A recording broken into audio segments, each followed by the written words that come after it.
Thanks for stopping by on the channel. Today we're going to look at courgettes. Very simple vegetable and very easy to make. Let's have a look. Get a mandolin on a thicker cut. And here's a quick look at the nutritional value of courgettes per 100 grams. Really nutritious.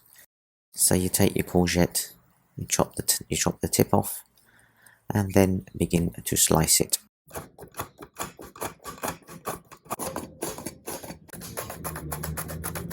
Add a dash of salt and a dash of oil, cooking oil.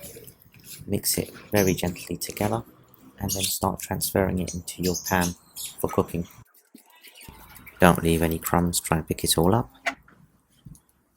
And then transfer it to your stove. Now you've got two cooking methods. If you cook it on a high heat, you can really stir fry it. Or if you want it cooked and soft, then you would put it with a little bit of water and let it simmer.